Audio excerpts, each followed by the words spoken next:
Hello, नमस्ते। मैं हूँ नितिका और मैं हूँ आपकी लाइफ साइंस एजुकेटर। तो जैसा कि आपको पता है कि हम लोग पढ़ रहे हैं 11th नीट बैच में बायोलॉजिकल क्लासिफिकेशन, जो कि एनसीईआरटी बुक का सेकंड चैप्टर है। हम मेरे प्रीवियस वीडियो में ये सब टॉपिक्स ऑलरेडी कवर कर चुके हैं। तो अगर आपने मेरा प्रीवियस टॉपिक नहीं देखा है तो उसका लिंक आपको आई बटन में ऊपर मिल जाएगा। आप उससे पहले देख लीजिए पार्ट 1 को, उसके बाद ही सेकंड पार्ट को कंटिन्यू कीजिएगा। तो इस पार्ट में हम पढ़ने वाले हैं रिप्रोडक्शन इन बैक्टीरिया के बारे में। So ready? Okay, then let's गो।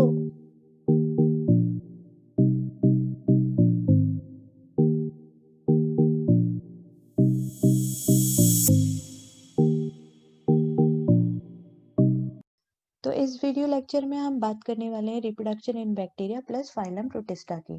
ठीक है, अगर हम रिप्रोडक्शन इन बैक्टीरिया की बात करें तो बैक्टीरिया में जो मेन मोड ऑफ रिप्रोडक्शन होता है वो एसेक्सुअल ही होता है। ठीक है, तो जब भी बैक्टीरिया को फेवरेबल कंडीशंस मिलती हैं तो it adopt the binary fission methods of asexual reproduction. Binary fission में क्या होता है? एक तो सबसे इम्पोर्टेंट चीज तो ये ए माइटोसिस टाइप का डिवीजन होता है। ए माइटोसिस उस डिवीजन को बोलते हैं जिसमें सिंपली जो डीएनए है वो रेप्लिकेट अपने आप को रेप्लिकेट करता है और जो सेल है वो डिवाइड हो जाती है। कोई भी माइटोटिक चेंजेस जो भी हम जैसे माइटोसिस डिवीजन पढ़ते हैं 11 आप अभी 11th क्लास में आगे भी पढ़ोगे और थोड़ा बहुत आपने छोटी क्लासेस में भी माइटोसिस का इंट्रोडक्शन पढ़ा ही होगा। तो जैसे माइटोसिस में क्या होता है, हम डिफरेंट डिफरेंट स्टेजेस पढ़ते हैं, प्रोफेज, मेटाफेज, एनाफेज, टीलोफेज। तो ऐसा कोई चेंजेस नहीं होते फेजेस में। ये बहुत ही एक सिंपल डिवीजन है जिसमें सेल एक तरीके से बस अपने आप को डिवाइड करके दो सेल में कन्वर्ट हो जा रही है।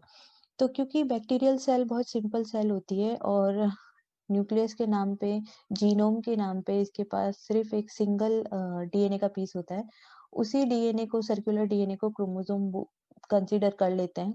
बाकी ये एक्चुअल क्रोमोसोम नहीं है, क्योंकि एक्चुअल क्रोमोसोम तो डीएनए प्लस हिस्टोन प्रोटीन से मिलके बनता है, जो कि यूकैरियोटिक सेल में प्रेजेंट होते हैं। बट ऑब्वियसली ये एक्चुअल क्रोमोसोम नहीं है, पर क्योंकि ये डीएनए एक जनरेशन से दूसरी जनरेशन में पास हो रहा है इसलिए हम इसे क्रोमोसोम कह सकते हैं। तो जो डीएनए है वो अपने रेप्लिकेशन करता है। ये जो ओरिजिन ऑफ रेप्लिकेशन है, ये वो पॉइंट होता है डीएनए में जहां से रेप्लिकेशन की शुरुआत होती है। ठीक है, तो एक डीएनए से दो डॉटर डीएनए बन जाते हैं। तो इस स्टेज में सेल के अंदर दो सेपरेट सेपरेट डीएनए हो गए।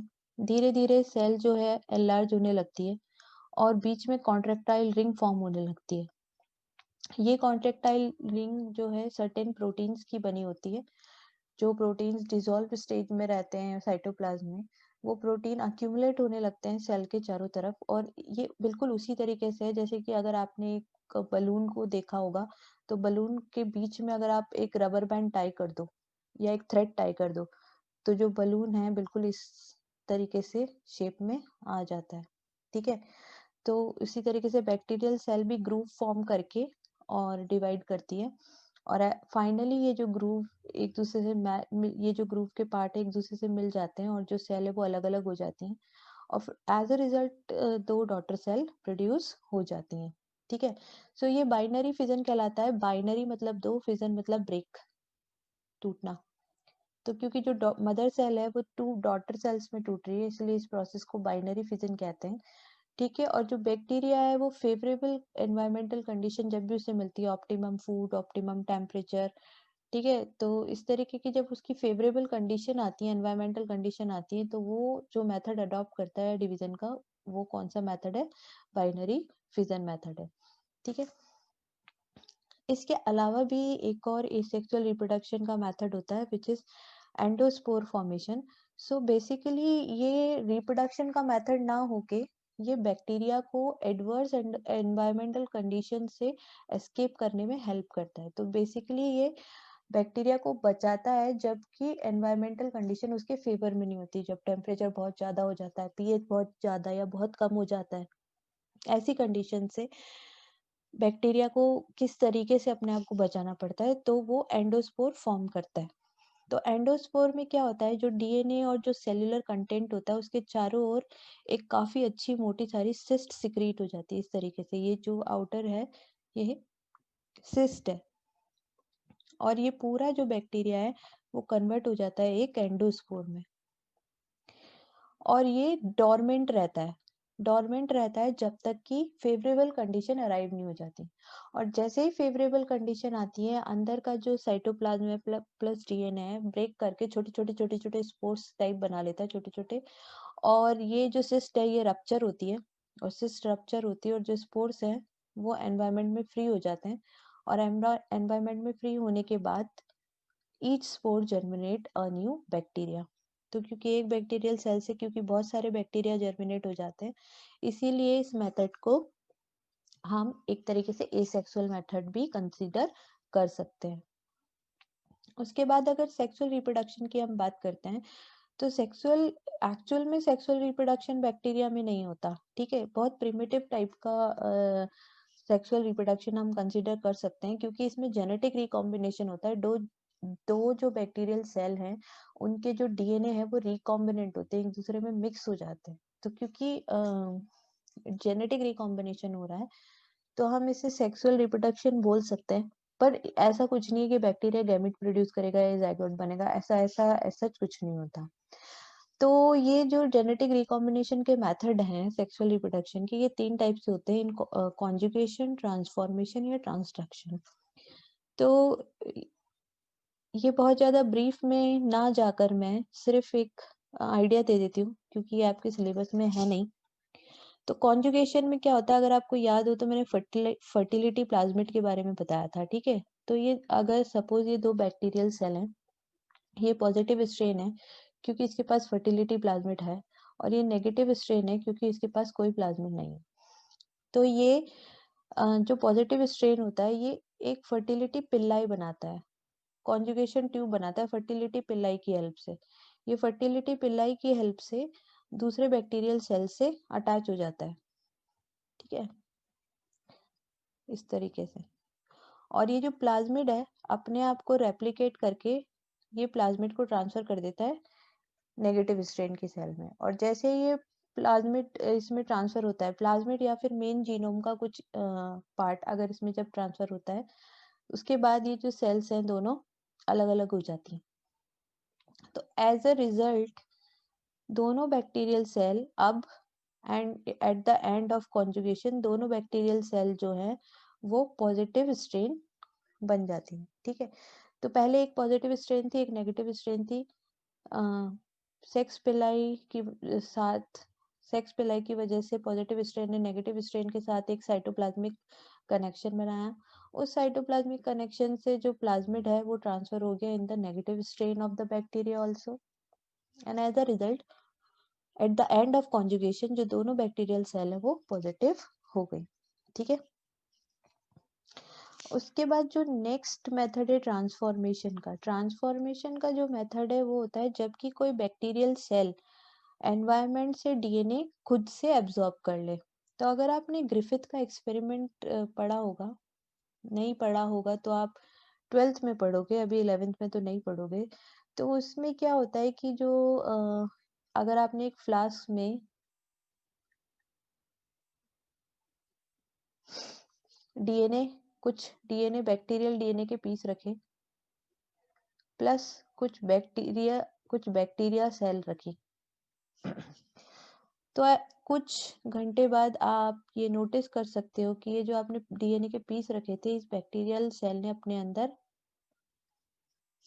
इंजेस्ट कर लिए, ठीक है, ये अपने अंदर ले लिए, एब्जॉर्ब कर लिए। तो ये प्रोसेस जिसमें फ्री डीएनए के पीसेस को बैक्टीरियल सेल अपने अंदर समा लेती है, अपने अंदर एब्जॉर्ब कर लेती है, इस प्रोसेस को ट्रांसफॉर्मेशन कहते हैं, ठीक है। नेक्स्ट जो प्रोसेस है वो ट्रांसडक्शन है। ट्रांसडक्शन होता है बैक्टीरियोफेज की हेल्प से। अगेन मैं बहुत ज्यादा डिटेल में नहीं जाऊंगी, ठीक है। तो बैक्टीरियोफेज क्या होते हैं, bacterio comes from bacteria and phase comes from virus. तो ऐसे वायरस जो कि एक बैक्टीरियल सेल को इन्फेक्ट करते हैं, ऐसे वायरसेस को बैक्टीरियोफेज कहते हैं। तो अक्सर ऐसा होता है कि ये जो वायरसेस हैं बैक्टीरियोफेज है, बैक्टीरिया के डीएनए को रिकॉम्बिनेंट कर देते हैं। और जब ये बैक्टीरिया के डीएनए को रिकॉम्बिनेंट करते हैं, जब वायरस की वजह से बैक्टीरिया का डीएनए रिकॉम्बिनेंट होता है, तो उस प्रोसेस को ट्रांसडक्शन कहते हैं। ठीक है, so this is about the sexual reproduction in bacteria. Next topic जो आपकी एनसीईआरटी बुक में गिवन है, टॉपिक क्या, बैक्टीरिया के अंदर ही एक बहुत छोटा सा पैराग्राफ गिवन है अबाउट माइकोप्लाज्मा। सो माइकोप्लाज्मा को joker of the plant kingdom भी कहा जाता था, पर क्योंकि अब bacteria are not any more in the plant kingdom, तो ये वर्ड भी पुराने क्लासिफिकेशन के संग चला गया। तो बेसिकली इसे जोकर ऑफ प्लांट किंगडम क्यों कहा जाता है, क्यों कहा जाता था, क्योंकि जो ये माइकोप्लाज्मा है ये ऐसे बैक्टीरिया होते हैं जिनमें सेल वॉल नहीं होती। तो क्योंकि इनमें सेल वॉल नहीं होती, तो ये अपना शेप जो है चेंज करते रहते हैं। इनकी सेल ना काफी फ्लेक्सिबल सी होती है, अपना शेप ना चेंज करती रहती है।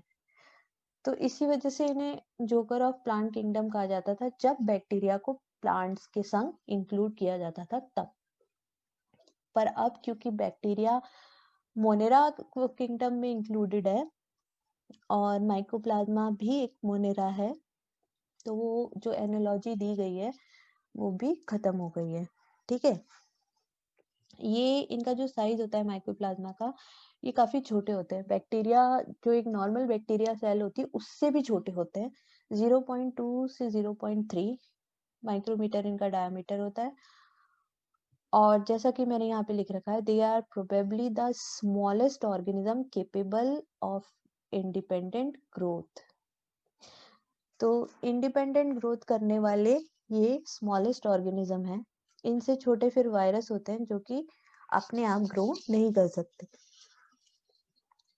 जो जीनोम है माइकोप्लाज्मा का वो भी उतना ही छोटा होता है। ठीक है, जो एक बैक्टीरिया का अगर हम जीनोम लें, जैसे कि ई कोलाई एक स्टैंडर्ड बैक्टीरिया का स्ट्रेन है, जब भी हम बैक्टीरिया के ऊपर कोई एक्सपेरिमेंट करते हैं तो जो स्टैंडर्ड ऑर्गेनिज्म हम लेते हैं वो होता है इस्चीरिया कोलाई। ठीक है, तो इस्चीरिया कोलाई के जीनोम से अगर आप माइकोप्लाज्मा के जीनोम को कंपेयर करोगे, तो जो माइकोप्लाज्मा का जो जीनोम है इस्चीरिया कोलाई के जीनोम का 1/5 टू 1/4 साइज ही होगा। यानी कि अगर अगर इस्चीरिया कोलाई का जीनोम 10 पार्ट्स है, तो माइकोप्लाज्मा का जीनोम कितना होगा, जस्ट 2 पार्ट्स। अब ये मैंने यहाँ पे कोई यूनिट नहीं लिखी है, क्योंकि मैंने जीनोम मेरे को जीनोम मैंने मेजर ही नहीं किया है कितने उसका है, तो मैंने जब सिर्फ समझाने के पर्पज से यहाँ पे एक एग्जांपल दिया है। ठीक है, और क्योंकि ये सेल वॉल इनमें नहीं होती है, तो इनमें किसी तरीके की रिजिडिटी नहीं होती है और ये वेरियस फॉर्म्स ले सकते हैं। जैसे कि मैंने आपको शुरुआत में ही बता दिया था कि सेल वॉल नहीं होती है, तो ये डिफरेंट डिफरेंट शेप्स में रह सकते हैं। एक सिंगल कल्चर में अगर हम माइकोप्लाज्मा को स्टडी करें, तो स्मॉल रॉड से लेके हाईली ब्रांच फिलामेंटस फॉर्म्स तक ये प्रेजेंट हो सकती हैं। माइकोप्लाज्मा फ्री लिविंग भी हो सकते हैं सॉइल में और सीवेज में, पर मोस्ट ऑफ द माइकोप्लाज्मा होते हैं वो पैरासाइट होते हैं। PPLO, pleuropneumonia type like organism, PPLO pleuropneumonia like organism, क्योंकि जो बैक्टीरियल निमोनिया होता है वो एक्चुअली माइकोप्लाज्मा कॉज करता है। तो जब माइकोप्लाज्मा की डिस्कवरी हुई थी तो उन्हें सबसे पहले पीपीएलओ नाम दिया गया था, प्लूरोनिमोनिया लाइक ऑर्गेनिज्म। उस समय माइकोप्लाज्मा नाम नहीं आया था। ठीक है, तो जो इनकी पैरासाइट ये कहाँ कहाँ रह सकते हैं, ये यूरिनरी ट्रैक्ट में ह्यूमन के, एनिमल्स के, या फिर प्लांट्स की बॉडी में ये एज अ पैथोजन रह सकते हैं।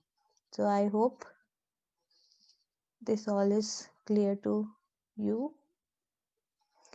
उसके बाद नेक्स्ट जो किंगडम आता है, किंगडम प्रोटिस्टा आता है। ये सबसे ज्यादा कहना चाहिए कि कंफ्यूजिंग सा किंगडम है, क्योंकि ये जो प्रोटिस्टा है ना, इस प्रोटिस्टा की बाउंड्रीज डिफाइंड नहीं है। कैसे डिफाइंड नहीं है? क्योंकि कुछ बायोलॉजिस्ट, जैसे कि अगर मैं एग्जांपल लूं अमीबा का, तो कुछ बायोलॉजिस्ट कहते हैं कि भाई ये प्रोटिस्ट है। क्यों है प्रोटिस्ट?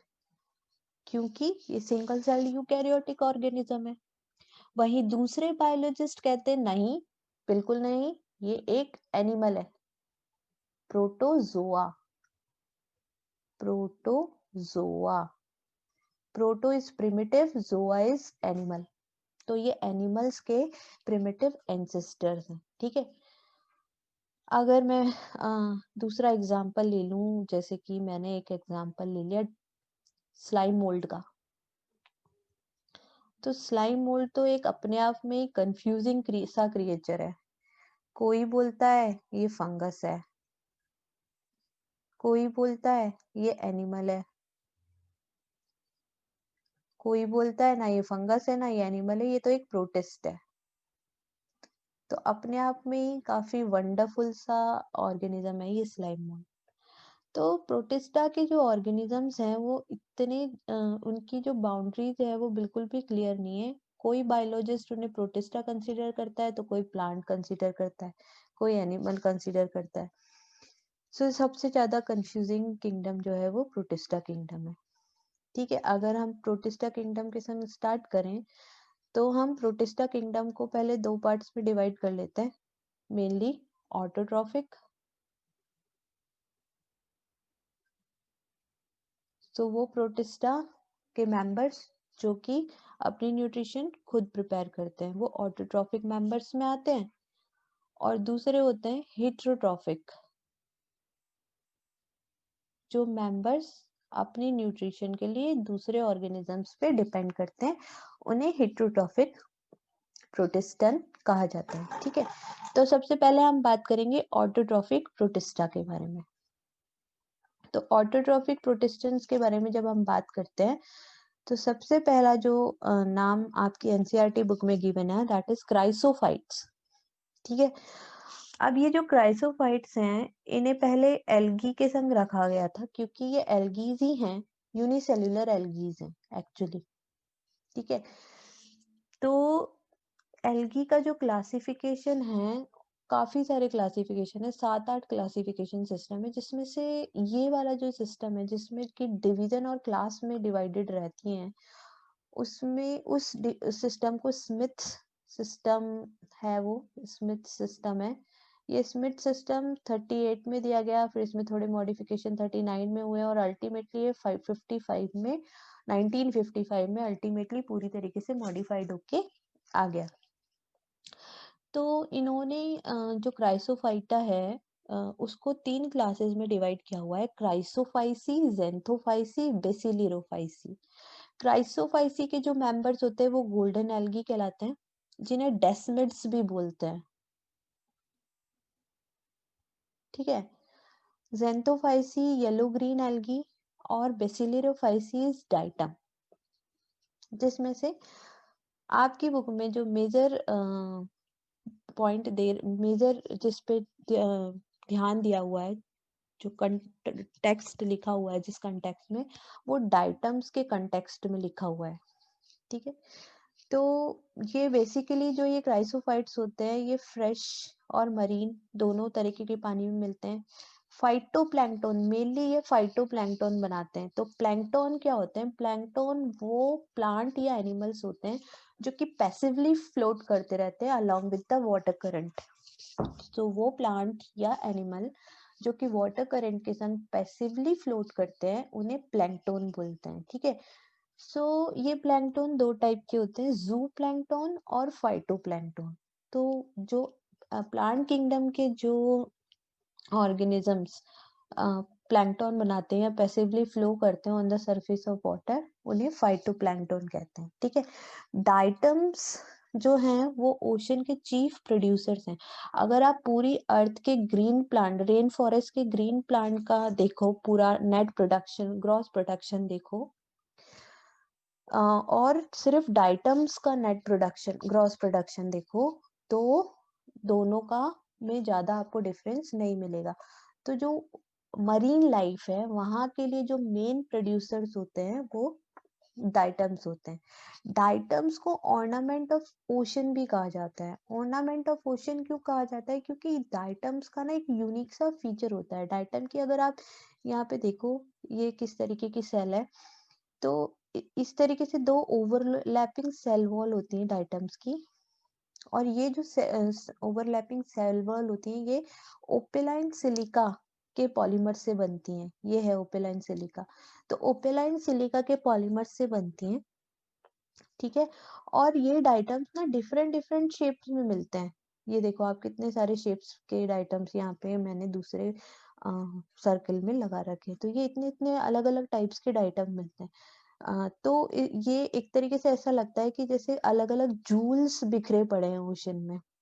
प्लस ये जो सिलिका की जो सेल वॉल होती है ये एग्रीगेट हो जाती है। जब जैसे डाइटम जब डेड हो जाता है तो इसकी सेल वॉल ना सी बेड पे एग्रीगेट होने लगती है, सिलिका की सेल वॉल। तो वहां एकदम से बिल्कुल चमकने वाली चमक पैदा होती है इस तरीके की। उसको डाइटम सॉइल बोलते हैं, डाइटम रॉक बोलते हैं, ठीक है। प्लस आपने देखा होगा जब भी आप सी शोर पे खड़े होते हो तो जब सी लहरें आती हैं तो लहरें ना झाग सा बनाती हैं। तो वो झाग जो होता है ना वो इन डाइटम्स की वजह से ही बनता है। ये डाइटम कुछ ऐसे स्पेशल सिक्रीशंस करते हैं जिनकी वजह से वो झाग बनता है। So these are some points about diatoms. Then next जो डिवीजन है दैट इज डाइनोफ्लैजिलेट्स। डाइनोफ्लैजिलेट, तो dino is two and flagellates is flagella. It comes from flagella. So ये वो ऑर्गेनिज्म है जिनमें टू डिफरेंट टाइप की फ्लैजिला प्रेजेंट होती हैं, ठीक है। ये ऑर्गेनिज्म मोस्टली मरीन भी हो सकते हैं पर फ्रेश वाटर में भी हो सकते हैं। मोस्टली मरीन होते हैं बट फ्रेश वाटर में भी प्रेजेंट हो सकते हैं। मोस्टली फोटोसिंथेटिक होते हैं पर हेटेरोट्रॉफ भी होते हैं। और इसी वजह से इस ये जो कुछ ऑर्गेनिज्म है डाइनोफ्लैजिलेट्स के, वो हेटेरोट्रॉपिक है। प्लस एक और इम्पॉर्टेंट चीज है कि जो हेटेरोट्रॉप्स हैं वो पैरासाइट भी हो सकते हैं। तो इसीलिए इनकी भी क्लासिफिकेशन में कहाँ प्रेजेंस होनी चाहिए वो काफी कंफ्यूजिंग सी है कि इन्हें प्लांट्स के संग रखें, एल्गी के संग रखें, एनिमल्स के संग रखें या प्रोटिस्ट एक अलग। इस तरीके के जितने भी कंफ्यूजिंग ऑर्गेनिज्म है सबके लिए एक अलग किंगडम बना ही दिया गया है, दैट इज प्रोटिस्टा, ठीक है। ये yellow, green, brown, blue, red colour के दिख सकते हैं डिपेंडिंग कि इनमें मेन जो पिगमेंट है वो कौन सा प्रेजेंट है। इनकी जो सेल वॉल होती है वो इस स्टिफ सेल्यूलोज प्लेट की बनती है। सिलिका भी प्रेजेंट हो सकती है इनकी सेल वॉल में, पर जितना जितना ज्यादा अमाउंट में डाइटम्स में होता है उतना ज्यादा सिलिका यहाँ पे नहीं होता। इनकी मोस्टली टू फ्लैजिलाज होती हैं जिसमें से एक तो लॉन्गिट्यूडनली होती है और दूसरी ट्रांसवर्सली प्रेजेंट होती है in the furrow between the wall plate. तो इस तरीके से अगर कोई भी मैं एक डाइनोफ्लैजिलेट को ड्रॉ करूं तो इस तरीके से फरो सी होती है, उस फरो में ट्रांसवर्स फ्लैजिला प्रेजेंट होती है और एक लॉन्गिट्यूडनल फ्लैजिला प्रेजेंट होती है इस तरीके से, ठीक है। ये इन इन ग्रुप्स के जो इम्पोर्टेंट कंपोनेंट हैं वो फाइटोप्लैंक्टन भी बनाते हैं, ठीक है। और ये कोल्डर सी में इम्पोर्टेंट लिंक है फूड चेन का। डाइनोफ्लैजिलेट बायोल्यूमिनेसेंस भी क्रिएट करते हैं जो आपको सी में कई बार दिखाई देती है। तो ल्यूमिनेसेंस इज लाइट और बायो इज लिविंग लाइट। तो जो लिविंग ऑर्गेनिज्म लाइट इमिट करते हैं उस फिनोमिना को बायोल्यूमिनेसेंस बोलते हैं। कुछ कंडीशन के अंदर जो स्पीशीज होती हैं इतनी रैपिडली डिवाइड करती हैं कि पूरे सी के सरफेस को कवर कर सकती हैं, पूरे सी के सरफेस को कवर कर सकती हैं, जिन्हें वाटर ब्लूम्स भी बोलते हैं। और ये वाटर ब्लूम्स इतने हानिकारक होते हैं कि ये पूरी ऑक्सीजन को अब्जॉर्ब कर लेते हैं और उस ऑक्सीजन अब्जॉर्प्शन की वजह से जो बाकी की जो सी लाइफ है वो डेड हो जाती है, क्योंकि सी में बिल्कुल ऑक्सीजन की कमी हो जाती है, सी में बिल्कुल ऑक्सीजन की अमाउंट बचती ही नहीं है। ठीक है, प्लस ये कुछ टॉक्सिन्स भी प्रोड्यूस करते हैं, जैसे कि जिम्नोडियम और गोनाइलॉक्स, ये रेड टाइड्स के लिए रिस्पॉन्सिबल हैं, ये न्यूरोटॉक्सिन रिलीज करते हैं, और जिसकी वजह से जहाँ पे भी इनका ब्लूम होता है, जिस भी सी में इनका ब्लूम होता है, उस सी में मैसिव फिश डेथ होती है, और जो सी है वो पूरा रेड दिखता है, इसीलिए उसे उस फिनोमिना को रेड टाइड बोलते हैं। कुछ स्पीशीज जैसे सिरेटिनम, ये वाटर में एकदम से इतनी जल्दी ग्रो कर देती है कि जो वाटर है वो ऑक्सीजन डिप्लीट हो जाता है, ऑक्सीजन बिल्कुल खत्म हो जाती है वाटर की, और जिसकी वजह से भी मैसिव मरीन ऑर्गेनिज्म जो है वो डेड होने लगते हैं। एज अ रिजल्ट वाटर की सरफेस ब्लैक दिखने लगती है। सो ये जो फिनोमिना है वो ब्लैक टाइड कहलाता है। So this is all about the dinoflagellates. So I hope this is clear to all of you, right?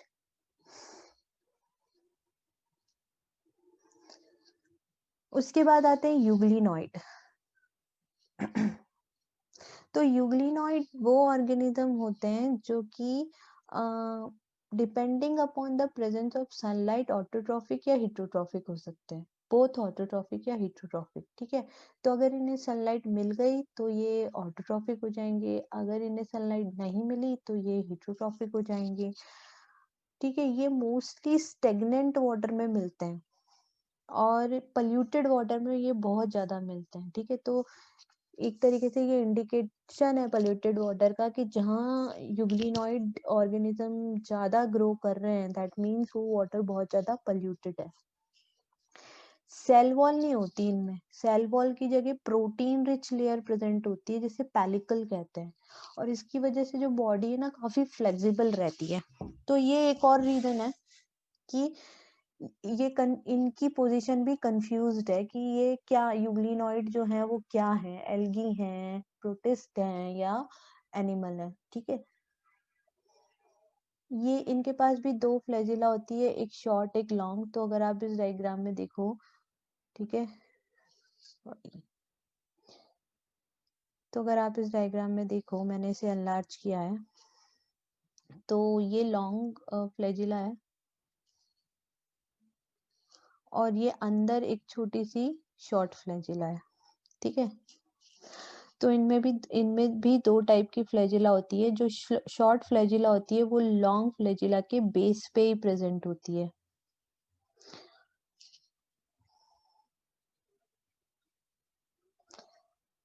सो दो they are photosynthetic, as I already told you कि अगर इन्हें सनलाइट मिल जाती है तो ये फोटोसिंथेटिक हो जाते हैं, क्योंकि इनमें क्लोरोफिल प्रेजेंट है। सनलाइट नहीं मिलती है तो ये हिट्रोट्रॉफिक हो जाते हैं, प्रीडेट करते हैं on other smaller organism, directly engulf and ingest. So interestingly जो पिगमेंट है यूग्लिनॉइड में जो फोटोसिंथेटिक पिगमेंट प्रेजेंट होता है वो हायर प्लांट से रिजेंबल करता है, यानी ये जो क्लोरोफिल जो है, chlorophyll A and chlorophyll B, it resembles with higher plants, क्योंकि नॉर्मली जो बैक्टीरिया फोटोसिंथेटिक ग्रीन बैक्टीरियाज होते हैं उनमें बैक्टीरियो क्लोरोफिल प्रेजेंट होता है, बट ये तो यूकैरियोटिक सेल है, तो ऑब्वियसली इनका जो क्लोरोफिल है वो हायर प्लांट्स के क्लोरोफिल से मैच करता है। इसका एग्जांपल है, बहुत कॉमन एग्जांपल है, यूग्लिना। नेक्स्ट आता है, तो ये हो गए आपके ये तीन आपके हो गए ऑटोट्रॉफिक प्रोटिस्टन। अभी नेक्स्ट टॉपिक जो आता है वो आता है हिट्रोट्रॉफिक प्रोटिस्टन।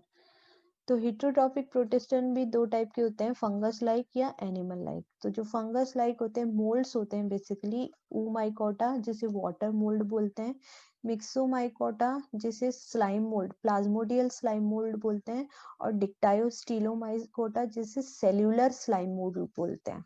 ठीक है। सो ओमाइकोटा तो ऑलरेडी आपकी बुक में नेम ही नहीं गिवन है, ये वाटर मोल्ड है, ये स्लाइम मोल्ड नहीं है। ये दो स्लाइम मोल्ड और सेल्यूलर मोल्ड, जो स्लाइम मोल्ड होते हैं वो दो टाइप के होते हैं, प्लाज्मोडियल स्लाइम मोल्ड और सेल्यूलर स्लाइम मोल्ड। अगेन ये सेल्यूलर स्लाइम मोल्ड के बारे में भी आपकी एनसीईआरटी की बुक में कुछ नहीं गिवन है। तो बेसिकली उन्होंने जो डिस्क्रिप्शन दिया है वो केवल मिक्सोमाइकोटा का डिस्क्रिप्शन ही दिया है, तो हम वही स्टडी करेंगे हमारे वीडियो में। फिर जो एनिमल लाइक हेटेरोट्रॉप होते हैं वो होते हैं प्रोटोजोआ। ठीक है, तो सबसे पहले हम स्लाइम मोल्ड्स के बारे में अगर डिस्कस करें तो ये ना सबसे ज्यादा कंफ्यूजिंग क्रिएचर्स हैं। इनकी जो लाइफ स्टेज होती है वो एनिमल की जैसे होती है, लेकिन इनका जो रिप्रोडक्शन होता है वो फंगस के जैसा होता है। और ये होते प्रोटिस्टा में है, ना एनिमल में और ना ही फंगस में, होते ये प्रोटिस्टा में है। सो जो फाइलम मिक्सोमाइकोटा है उन्हें प्लाज्मोडियल स्लाइम मोल्ड बोलते हैं। और ये जो प्लाज्मोडियल स्लाइम मोल्ड है वो एक सिंगल मेम्ब्रेन में without walls, main thing is without walls, enclose रहते हैं एक बड़ी सेल बना के, जिसमें जिसे सुपर सेल या सिंक्टियम बोलते हैं, और जिसमें सारे न्यूक्लियस जो हैं, सारे जो मेंबर स्लाइम मोल्ड है उनके न्यूक्लियस, थाउजेंड ऑफ न्यूक्लियस एक ही सुपर सेल में प्रेजेंट रहते हैं, और वो सारे न्यूक्लियस एक साथ डिवाइड करते हैं। ठीक है, उस सेकंड जो मैंने बताया Dictyosteliomycota, that is cellular slime mould. On the other hand ये जो सेल्यूलर स्लाइम मोल्ड होते हैं ये अपनी life as a individual unicellular protist ही स्पेंड करते हैं, लेकिन जब केमिकल सिग्नल सिक्रीट होता है तो ये भी असेंबल हो जाते हैं in the cluster to act as one organism. So at some point of life दोनों ही, चाहे वो प्लाज्मोडियल स्लाइम मोल्ड हो चाहे वो सेल्यूलर स्लाइम मोल्ड हो, रिजेंबल करते हैं मल्टी सेल्यूलर ऑर्गेनिजम्स को। तो हम प्लाज्मोडियल अगर स्लाइम मोल्ड की बात करें तो जो प्लाज्मोडियल स्लाइम मोल्ड है, जब कंडीशन अप्रोप्रिएट रहती है तो ये थिन स्ट्रीमिंग मल्टीन्यूक्लिएटेड मास की फॉर्म में रहते हैं, विच क्रीप अलोंग अमीबॉइड फैशन। तो अमीबॉइड फैशन में ये क्रीप करते हैं, जिनमें सेल वॉल नहीं होती, और इस नेकेड मास ऑफ प्रोटोप्लाज्म को प्लाज्मोडियम बोलते हैं। तो इसको प्लाज्मोडियम इसीलिए बोलते हैं क्योंकि विदाउट सेल वॉल ये नेकेड मास ऑफ प्लाज्मोडियम है, जिसमें थाउजेंड ऑफ न्यूक्लियस प्रेजेंट होते हैं। तो जब प्लाज्मोडियम जो है वो ट्रेवल करता है, एनगल्फ करता है और डाइजेस्ट करता है बैक्टीरिया को, ईस्ट सेल को, फंगल स्पोर्स को, और स्मॉल पार्टिकल्स को। ठीक है, तो बेसिकली ये सॉलिड फूड गेन करता है, लेकिन ऐसा नहीं है कि ये केवल सॉलिड फूड ही गेन कर सकता है, ये डिजॉल्व ऑर्गेनिक कंपाउंड को भी अब्सॉर्ब कर सकता है। तो ये जो फूड हैबिट है ये एनिमल और फंगी दोनों जैसी है। जैसे जो सॉलिड फूड होलोजोइक, जिसे होलोजोइक मोड ऑफ न्यूट्रिशन कहते हैं। सो होलोजोइक मोड ऑफ न्यूट्रिशन किसकी जैसी है? एनिमल्स की जैसी। और ये जो सेकंड न्यूट्रिशन गेन करने का जो मेथड है जिसमें डिसॉल्व ऑर्गेनिक कंपाउंड का अब्जॉर्प्शन करता है, that is similar to the fungus. तो ये दोनों से ही सिमिलैरिटी रखता है। फिर next thing, important thing is कि सेंट्रियोल प्रेजेंट होते हैं। आप देखो सेंट्रियोल की जो प्रेजेंस होती है, जो सेल बायो में जब आपने पढ़ा होगा प्लांट सेल और एनिमल सेल का डिफरेंस, तो जो सेंट्रियोल की जो प्रेजेंस होती है which is the characteristic features of what? Animal cell. ठीक है, तो यहाँ पे सेंट्रियोल भी प्रेजेंट है, लेकिन जो माइटोसिस हो रहा है वो प्लांट की जैसे है। तो माइटोसिस, एनिमल सेल में माइटोसिस और प्लांट सेल में माइटोसिस, दोनों में डिफरेंस होता है। तो लेकिन यहाँ पे जो माइटोसिस हो रहा है वो प्लांट सेल की जैसे है, ऑल्दो जो क्रोमोसोम होते हैं वो बहुत स्मॉल होते हैं। फिर जो प्लाज्मोडियल स्लाइम मोल्ड है वो सेक्सुअल रिप्रोडक्शन भी करते हैं। तो ये सबसे पहले ऑर्गेनिज्म है जिन्होंने सेक्सुअल रिप्रोडक्शन अक्वायर किया है। इनसे पहले कोई भी ऑर्गेनिज्म ने सेक्सुअल रिप्रोडक्शन की बात हमने नहीं की। ऑल्दो बैक्टीरिया में जेनेटिक रिकॉम्बिनेशन की बात की है, बट वो बिल्कुल क्लियरली सेक्सुअल रिप्रोडक्शन नहीं था, लेकिन इनमें बिल्कुल क्लियर सेक्सुअल रिप्रोडक्शन प्रेजेंट होता है। फिर ये जो प्लाज्मोडियल ग्रोथ है वो कंटिन्यू रहती है जब तक कि इन्हें एडिक्वेट फूड सप्लाई मिलती रहे, मॉइस्चर मिलती रहे। और जब फूड या मॉइस्चर दोनों में से कोई भी चीज खत्म होने लगती है तो ये मूव कर जाते हैं, उस जगह से माइग्रेट कर जाते हैं। तो ऑब्वियसली ये मूवमेंट भी करते हैं। इसके अलावा जो इनके स्पोर्स होते हैं वो एनवायरमेंट रेजिस्टेंट होते हैं, एक्सट्रीमली एनवायरमेंट रेजिस्टेंट होते हैं। ऐसा देखा गया है कि लेबोरेटरी में मोर देन 60 इयर्स तक इनके जो स्पोर्स हैं वो बने रहे, और 60 ईयर बाद ये जर्मिनेट हो गए और new organism they give rise to the new organism. तो वेरी रेजिस्टेंट स्पोरेट फॉर्म्स। ठीक है, तो अगर हम इसकी लाइफ साइकिल देखें एक प्लाज्मोडियल स्लाइम मोल्ड की, तो लाइफ साइकिल यहाँ पे डिस्कस करना is not in our syllabus, but what I want to show you is this structure. So this structure is very much similar to fungi. Okay, so and obviously they are moving. Amoeboid movement they show, plasmod pseudopodial movement they show. So this part is not resemble with animals. So it has the resemblance of both fungus and animals. Next आता है protozoans. So protozoa. So proto, as I've told you before also, proto is primitive, zoa is animal. तो ये animals के primitive ancestors हैं. ठीक है, 4 type के होते हैं: amoeboid, flagellated, ciliated and sporozoan. So amoeboid protozoan का एग्जांपल आपका हो गया अमीबा एंड एंटमीबा हिस्टोलाइटिका. ये फ्री लिविंग भी हो सकते हैं, पैरासाइट भी हो सकते हैं. जैसे जो अमीबा है वो फ्री लिविंग है, पैरासाइट एंटमीबा हिस्टोलाइटिका है. ठीक है, जो अमीबॉइड डिसेंट्री कॉज करता है ह्यूमन में. ठीक है, fresh water, mostly fresh watered होते हैं ये. अमीबॉइड स्यूडोपोडियल मूवमेंट शो करते हैं, मूवमेंट करते हैं पर बॉडी में ऐसे मूवमेंट के लिए कोई और पार्ट नहीं प्रेजेंट होता. तो इरेगुलर शेप होती है ये इस तरीके से, और एक कोई भी पार्ट बॉडी का एक्सटेंड करने लग जाता है and it behaves like pseudopodia. अब ये जो स्यूडोपोडिया है ये वर्ड भी 2 वर्ड से मिलके बना है. Pseudo means false and podia means feet. तो ये feet नहीं है पर ये feet की तरह वर्क कर रहा है, इसलिए इसे pseudopodia या false feet बोलते हैं. फ्लैजिलेटेड प्रोटोजोन का एग्जांपल अगर हम ले तो ट्रिपैनोसोमा, जो कि स्लीपिंग सिकनेस कॉज करता है ह्यूमन में. सो यहाँ जहाँ भी डिजीजेस के नाम और ऑर्गेनिज्म के नाम दे रखे हैं ना, वो नीड के पॉइंट ऑफ व्यू से बहुत इंपॉर्टेंट है. तो आपको पता चाहिए कि ट्रिपेनोसोमा पहली बात तो कौन है, प्रोटोजोआ है. फिर ये क्या कॉज करता है, ये स्लीपिंग सिकनेस कॉज करता है, किसमें, ह्यूमन में. ठीक है, सीलिएटेड प्रोटोजोन वो होते हैं जिनकी बॉडी पे सीलिया प्रेजेंट होती है, जैसे कि पैरामीशियम स्लीपर शेप होता है और बॉडी पे बहुत छोटे छोटे छोटे छोटे हेयर प्रेजेंट होते हैं, इसलिए एक्टिव मूवमेंट शो करता है. पैरामीशियम की एक खास बात है कि इसमें एक मैक्रो न्यूक्लियस और एक माइक्रो न्यूक्लियस प्रेजेंट होता है, एक छोटा न्यूक्लियस और एक बड़ा न्यूक्लियस प्रेजेंट होता है. ठीक है,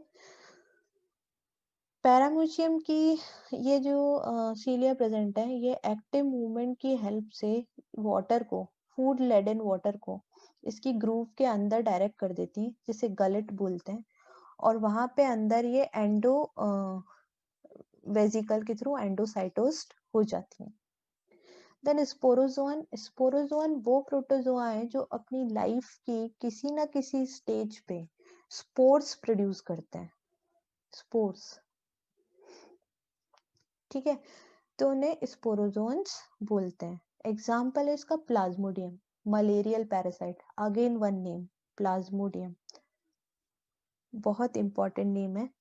और क्या कॉज करता है, मलेरिया. क्या है ये, प्रोटोजोआ है, स्पोरोजोन प्रोटोजोआ है. ये अपनी लाइफ में स्पोरोजोइड प्रोड्यूस करता है जो कि इन्फेक्शियस स्टेज है. स्पोरोजोइट्स। ठीक है, तो इस वजह से इस तरीके के प्रोटोजोआ जो कि spores like stage, infectious stage produce करते हैं, उनको हम रखते हैं स्पोरोजोअन में। So this is all about the classification of protozoa. Not all about, but whatever is mentioned in your textbook, only that's. Next अगर हम बात करें तो किंगडम आता है किंगडम फंगी, जो कि हम डिस्कस करेंगे मेरे नेक्स्ट वीडियो में। So stay tuned if you want to continue learning with me, then please subscribe to my channel and share it with your friends, and also comment in the chat box or comment box whether you like my videos or not, and should I improve in my mode of teaching, or my pace is correct or not, any improvement you want from me, and if I am doing good then also gives a thumbs up. So thank you, have a को nice मेरी day. Video पसंद आई हो तो मेरे channel को like and subscribe मत करना भूलना, और बेल आइकन तो जरूर प्रेस कर देना, वरना मेरे आगे के वीडियो कैसे देख पाओगे। और प्लीज़ मेरे पेज को, जो कि इंस्टाग्राम पे और फेसबुक पे भी है, उससे ज़रूर लाइक कर देना। ये मेरा यूट्यूब चैनल है और ये मेरा फेसबुक पे पेज है www.facebook.com/learnsciencesonline। और जो इंस्टाग्राम पे मेरा पेज है उसका आईडी है learnsciencesonline.com1। ठीक है, और मेरी वेबसाइट जाके ज़रूर विजिट करना, आपको बहुत इंटरेस्टिंग बायोलॉजी से रिलेटेड टॉपिक्स वहाँ पे पढ़ने के लिए मिलेंगे। डिफरेंट मॉक टेस्ट आपको मिलेंगे जो कि आपकी प्रैक्टिस कराएंगे, आपको नीट के लिए प्रिपेयर कराएंगे।